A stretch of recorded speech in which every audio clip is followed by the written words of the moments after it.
Lalit Narayan Mithila university के जितने भी छात्र एवं छात्राएँ हैं, welcome to Mithila university point. आप लोग पहले बार मेरे चैनल पर विजिट कर रहे हैं तो चैनल को सब्सक्राइब जरूर करें। चलिए शुरुआत करते हैं नन हिंदी के क्वेश्चन। पहला क्वेश्चन है संजीवनी एक है खंड काव्य। अगला प्रश्न है संजीवनी का प्रतिपाद्य है कच्छ देवयानी प्रसंग। नेक्स्ट प्रश्न है संजीवनी काव्य का स्रोत है महाभारत। अगला प्रश्न है संजीवनी काव्य के रचयिता है आरसी प्रसाद सिंह। नेक्स्ट प्रश्न है आरसी प्रसाद सिंह की रचना है संजीवनी। संजीवनी काव्य का प्रारंभ होता है देवासुर संग्राम से। अगला प्रश्न है शुक्राचार्य कौन थे? दावनों के गुरु थे।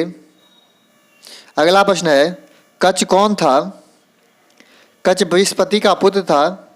कच्छ कितने वर्षों तक शुक्राचार्य के आश्रम में रहता है? 10 वर्षों तक।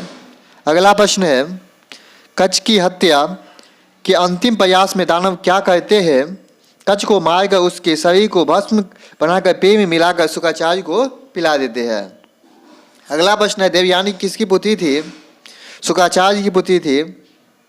नेक्स्ट प्रश्न है शुक्राचार्य कहाँ निवास करते थे? तमसा नदी के तट पर। अगला प्रश्न है शुक्राचार्य को कितनी बार संजीवनी का आह्वान करना पड़ा? 3 बार। दानव सेना किस पर आक्रमण करती है? अमरावती पर। संजीवनी विद्या प्राप्त कर कच्छ सर्वप्रथम किसे जीवित करता है? शुक्राचार्य को। नेक्स्ट प्रश्न है देवयानी के समक्ष कच्छ अपनी तुलना किससे करता है? जलधार से। कच्छ देवयानी को किस रूप में देखता है? बहन के रूप में। अगला प्रश्न है कच्छ शुक्राचार्य संवाद किस सर्ग में आया है? 3रा सर्ग एवं 6ठा सर्ग दोनों में। अगला प्रश्न है संजीवनी काव्य की नायिका है देवयानी। कच्छ कहाँ का रहने वाला है? अलकापुरी का। संजीवनी काव्य का नायक है कच्छ। अगला प्रश्न है बृहस्पति कौन है? बृहस्पति देवगुरु एवं कच्छ के पिता दोनों है। संजीवनी किनकी कृति है? आरसी प्रसाद सिंह की। अगला प्रश्न है संजीवनी विद्या किसके पास थी? शुक्राचार्य के पास थी। कच्छ किस काव्य का पात्र है? संजीवनी का। संजीवनी ऐतिहासिक काव्य या पौराणिक है? पौराणिक है। अगला प्रश्न है शुक्राचार्य की पुत्री का क्या नाम है? देवयानी। संजीवनी का नायक कौन है? कच्छ। अगला प्रश्न है देवयानी किस काव्य कृति की नायिका है? संजीवनी का। अगला प्रश्न है पाषाणी गीति काव्य के कवि है जानकी वल्लभ शास्त्री। कला की दृष्टि में पाषाणी है गीति काव्य। गंगावतरण के नायक है भगीरथ। नेक्स्ट प्रश्न है भगीरथ किस काव्य के नायक है? गंगावतरण के। उर्वशी संगीति में कितने दृश्य हैं? 4। अगला प्रश्न है पूर्वा किस काव्य का पात्र है? उर्वशी का। मेनका और अम्बा किस काव्य की पात्र है? उर्वशी का। पाषाणी किसे कहा जाता है? अहल्या को। अगला प्रश्न है पाषाणी किनकी कृति है? जानकी वल्लभ शास्त्री का। उर्वशी ऐतिहासिक पात्र है या पौराणिक? पौराणिक है। गंगावतरण किस पुस्तक के संकलित है? पाषाणी का।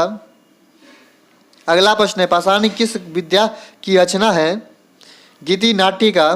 पृथ्वी पर गंगावतरण किनके शपथ्यास से हुआ था? भागीरथ से। अगला प्रश्न है पाषाणी किसे कहा जाता है? अहल्या को। गंगावतरण पौराणिक रचना है या ऐतिहासिक? पौराणिक है। अगला प्रश्न है संजीवनी निम्नलिखित में कौन सा काव्य है? खंड काव्य है। आरसी प्रसाद सिंह की रचना है संजीवनी। संजीवनी काव्य का प्रारंभ होता है देवासुर संग्राम से। दानव सेना किस पर आक्रमण करती है? अमरावती पर। शुक्राचार्य कौन थे? दानवों का गुरु थे। कच्छ कौन है? बृहस्पति का पुत्र है।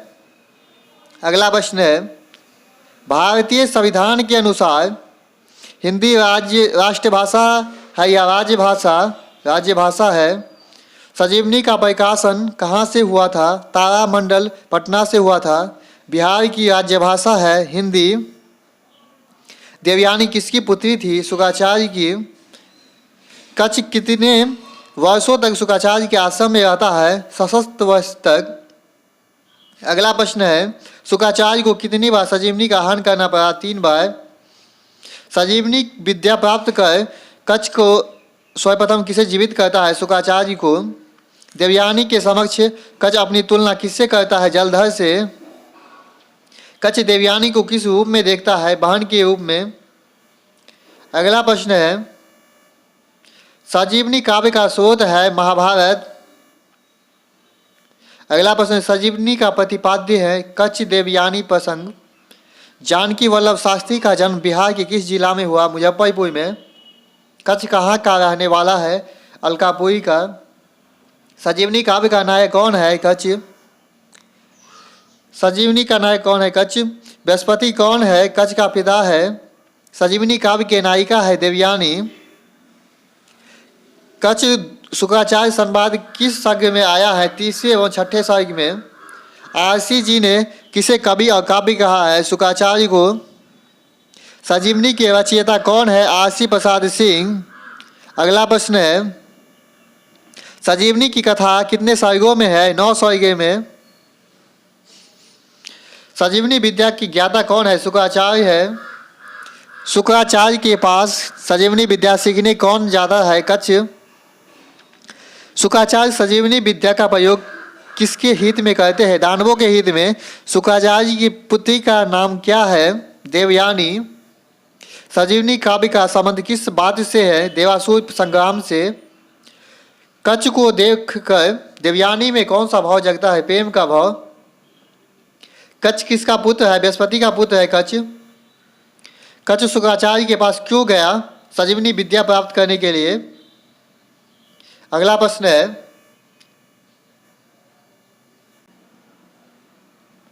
नेक्स्ट प्रश्न है, शुक्राचार्य का शिष्य बनने में कच्छ को किससे सहायता प्राप्त होता है? शुक्राचार्य के पुत्री देवयानी से। कच्छ किसने मार दिया? कच्छ को किसने मार दिया? दानवों ने। दानव बालक द्वारा मार दिए गए कच्छ को किसने पुनर्जीवित कर दिया गया? शुक्राचार्य को। कच्छ को मारकर दानवों ने उसके अस्थि मांस को जलाकर किसके पेट में मिला दिया? शुक्राचार्य के। शुक्राचार्य के मर जाने पर उन्हें किसने जलाया? कच्छ ने। संजीवनी विद्या प्राप्त कर लेने के बाद कच्छ क्या चाहता था? देवलोक लौट जाना। अगला प्रश्न है, देवयानी क्या चाहती थी? कच्छ से विवाह करना। कच्छ क्या चाहता था? देवलोक लौट जाना। देवयानी ने कच्छ को क्या श्राप दिया? संजीवनी विद्या फलीभूत नहीं होगी। कच्छ ने देवयानी को श्राप दिया क्षत्रिय की पत्नी बनने का। कच्छ के देवलोक लौटने के बाद हुए देव दानव युद्ध में किसकी जीत हुई? देवताओं का। अगला प्रश्न है, पाषाणी गीत काव्य की रचयिता है जानकी वल्लभ शास्त्री। कला की दृष्टि में पाषाणी है गीति काव्य। गंगावतरण संगीतिका के रचनाकार है जानकी वल्लभ शास्त्री। गंगावतरण के नायक है भागीरथ। भागीरथ किसके पुत्र है? राजा दिलीप के। भागीरथ ने गंगावतरण के लिए कहाँ तपस्या की? गोकर्ण तीर्थ में। उर्वशी क्या है? संगीत काव्य। उर्वशी संगीत में कितने दृश्य है? 4। पूर्वा किस काव्य का पात्र है? उर्वशी का। अगला प्रश्न है, मेनका और रंभा किस काव्य की पात्रा है? उर्वशी का। अगला प्रश्न है, अहल्या को पाषाणी क्यों कहा गया है? पाषाण मूर्ति बनने का श्राप के चलते। मालिका किस संगीति की पात्रा है? पाषाणी संगीत का। संक्षेपण में उद्धृत अंश को लिखा जाता है कम करके। प्रारूपण का अर्थ होता है कार्य लय प्रारूप। हिंदी दिवस कब मनाया जाता है? 14 सितंबर को। अगला प्रश्न है, शिक्षक दिवस कब मनाया जाता है? 5 सितंबर को। शिक्षक दिवस कब मनाया जाता है? 5 सितंबर को। 14 नवंबर किस लिए महत्वपूर्ण है? बाल दिवस के लिए। अगला प्रश्न है, गंगावतरण की कथा किस काल की है? पौराणिक। कपिल मुनि को किसने अपमानित करना चाहा? भागीरथ के पूर्वजों ने। किसके तप से गंगा स्वर्ण से पृथ्वी पर उतरी? भागीरथ के। तपस्यारत भागीरथ के समक्ष कौन प्रकट होते हैं? ब्रह्मा जी। भागीरथ की तपस्या का उद्देश्य क्या है? लोक कल्याण। ओवैसी का कथानक कितने दृश्यों में विभक्त है? 4 में। कंदन करती अप्सराओं को कौन सातवा देता है? पूर्वा। अगला प्रश्न है, उर्वशी के उद्धार के प्रति आशंका कौन व्यक्त करता है? चित्रलेखा।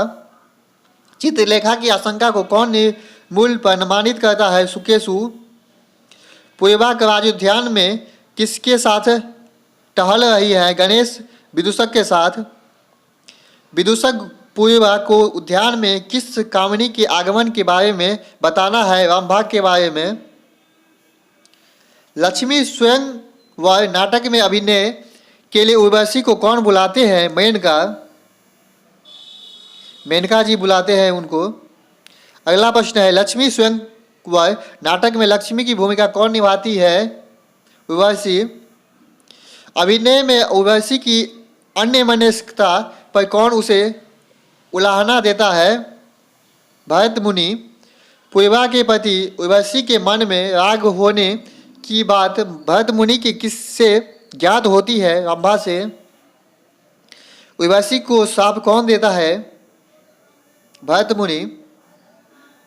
अगला प्रश्न है, लास्ट प्रश्न है, पाषाणी की कथा वस्तु किस काल की है? पौराणिक। हेलो दोस्तों, ये वीडियो आपको लोगों को कैसा लगा आप कमेंट बॉक्स में जरूर बताइएगा। आप मेरे चैनल को अभी तक सब्सक्राइब नहीं किया है तो लाल बटन दबाकर चैनल को सब्सक्राइब जरूर करें। मिलते हैं नेक्स्ट वीडियो में। आज के लिए इतना ही। Thank you.